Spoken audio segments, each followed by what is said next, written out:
தாய் தமிழ் உறவுகளுக்கு வணக்கம். மரணப்படுக்கையில் அமெரிக்காவில் எம்ஜிஆர், அதிமுகவுக்கு வெற்றியை தேடித்தந்த செல்வி ஜெயலலிதா என்ற தலைப்பில் இந்த காணொளியை காண்கிறோம். 1984ஆம் ஆண்டு எம்ஜிஆர் 2 சிறுநீரகங்களும் செயலிழந்து சிறுநீரக மாற்று சிகிச்சைக்காக அமெரிக்காவில் புரூக்ளின் மருத்துவமனையில் அனுமதிக்கப்பட்டிருந்தார். எம்ஜிஆர் அமெரிக்காவில் சிகிச்சை பெற்றுக் கொண்டிருந்த பொழுது பாரத பிரதமர் இந்திரா காந்தி சீக்கிய தீவிரவாதிகளால் சுட்டு கொல்லப்பட்டார். இந்த நேரத்தில் பாராளுமன்றத்துக்கும் சட்டசபைக்கும் தேர்தல் நடைபெற்றது. அப்பொழுது ஆர்.எம். வீரப்பன் அதிமுக பணிகளை எல்லாம் மேற்கொண்டிருந்தார். அதிமுக காங்கிரஸ் கட்சி கூட்டணி ஏற்பட்டது.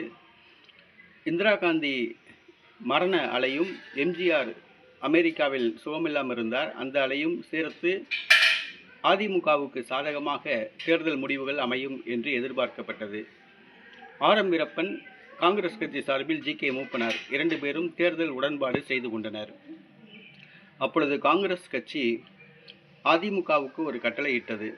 அமெரிக்காவில் எம்ஜிஆர் உள்ளார், ஆக தமிழகம் முழுவதும் பிரச்சாரம் செய்ய நட்சத்திர தலைவர்கள் யாரும் இல்லை. ஆகவே 234 தொகுதிகளிலும் அதிமுக கொள்கை பரப்பு செயலாளர் செல்வி ஜெயலலிதா வேட்பாளர்களுக்கு ஆதரவாக பிரச்சாரம் செய்ய வேண்டும் என்று நிபந்தனை விதித்தார்.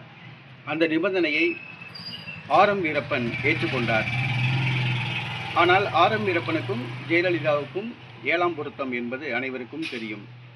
ஜெயலலிதா சுற்றுப்பயணம் செய்ய சம்மதித்தால் மட்டும்தான் அதிமுகவுடன் கூட்டணி என்று காங்கிரஸ் தெரிவித்தது. அந்த நிபந்தனையை ஆர்.எம். வீரப்பன் ஏற்றுக்கொண்டார். அதிமுக காங்கிரஸ் கூட்டணி ஏற்பட்டது. தமிழகம் முழுவதும் செல்வி ஜெயலலிதா 234 தொகுதிகளிலும் பிரச்சாரம் செய்தார். எம்ஜிஆர் இல்லாத குறையை போக்கினார். தேர்தல் முடிவுகள் வந்தது.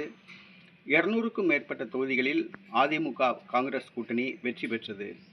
எம்ஜிஆர் உடல்நலம் குணமாகி மீண்டும் தமிழகம் வந்து முதலமைச்சராக பொறுப்பேற்றார். ஆக எம்ஜிஆர் மரணப்படுக்கையில் சந்தித்த தேர்தல் 1984. அந்த தேர்தலில் எம்ஜிஆர் இல்லாத குறையை செல்வி ஜெயலலிதா போக்கினார். எம்ஜிஆருக்கு பதிலாக செல்வி ஜெயலலிதா தமிழகம் முழுவதும் பிரச்சாரம் செய்து அதிமுகவுக்கு வெற்றியை தேடித்தந்தார். மீண்டும் முதலமைச்சராக எம்ஜிஆர் பொறுப்பேற்றார்.